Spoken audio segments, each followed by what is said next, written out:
Hey y'all, Cam Vandersloot here. Today we are going to wrap up the dissection of Ontario's Bill 23, the More Homes Built Faster Act. Love the name, still catchy, I'm a fan, all right? Earlier this week we were talking about development charges and how municipalities are going to be able to charge a lot less to developers and builders over the next little bit to really implement services that are needed for all the new homes that we're going to have, hopefully, all right? Today we're going to talk about some other things that were less headline worthy, I suppose, but I think will have a positive impact on the way that homes are built in our province. And then we're going to wrap things up with a bit of a summary and where they went wrong, in my opinion. Okay? So first thing we're going to talk about is there's three other things that came in that I think are really good improvements. Okay? Number one, no more public meetings for subdivision applications. So if someone wants to build a subdivision in your city in Ontario, the municipality does not have to hold a public meeting to see if everyone agrees with said subdivision.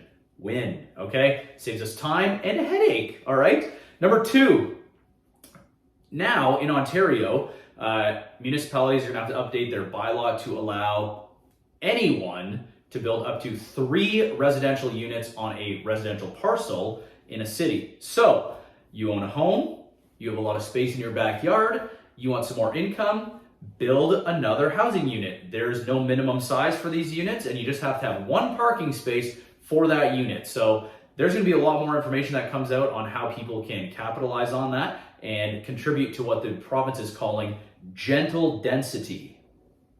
Basically, turn one housing unit into 3, okay? They're saying good, and I'm saying good. I like that. That makes sense to me, all right?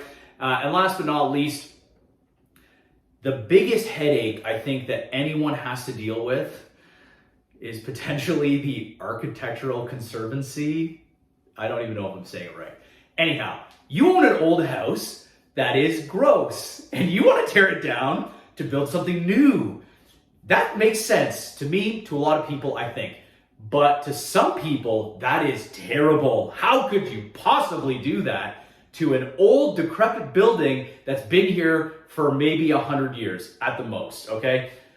It's baffling the way that people defend these old properties that have zero utility value to anyone, but they are significant or a heritage designation. So this Bill 23 is going to make some changes as to what qualifies a property to be registered on a heritage registry, and 2, if a property's on that heritage registry and the city doesn't designate it as heritage registry within 2 years, it's coming off for 5 years. So I'm a fan of anything that allows someone to do what they want to a property so long as it benefits the greater good, okay, and aligns with what a municipality has identified as an objective. So if you own a decrepit, derelict building and you want to tear it down and build a 4-plex, I think you should be able to do that, all right? Regardless of how old or who lived in that building 80 years ago, that building offers nothing to anyone right now and could be a spot for a lot of housing to be built. So I'm a big fan of this. I've never liked the way that people have been limited with what they're allowed to do with their properties. If it makes sense, to build more houses where none exists, this is a no-brainer in my opinion, okay? So those are a few more ways that Bill 23 is going to affect how housing gets built in our province, okay? Now, I don't think Bill 23 goes far enough in a few ways. Like I said, I'm a fan of someone being able to do what they want with their property so long as it aligns with what the municipality is trying to accomplish. So I'm going to speak in London specifically, okay?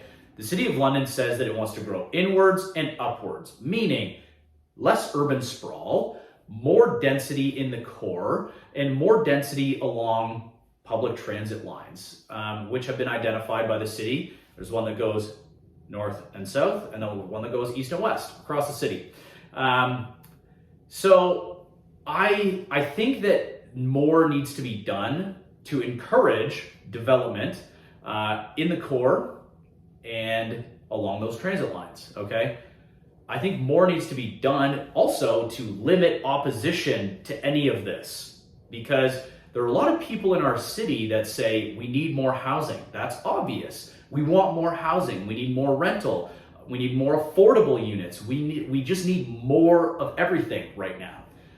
But when it comes time for someone to build those houses or rental units or apartments or whatever they may be, and someone doesn't like it because now there's going to be a 6-story building 2 streets over from them, they get very loud and influence decision makers at the municipal level, which really halts and slows down anyone's ability to get anything done. So, if you live close to the downtown core, in the downtown core, you live close to a major arterial street where public transit is going to be going up and down 100 times a day, recognize where the city is trying to build houses for most people to give the most utility to the most amount of people. I don't think there's any way that any one person or group of people that have opposing interests in that project should have that much influence. I just don't see it. I don't agree with it. And I would like to see more to be done to stop people opposing projects that would benefit a lot of people. Okay? So that's Bill 23 wrapped up in a bow, as well as my take on NIMBYs for everyone to enjoy.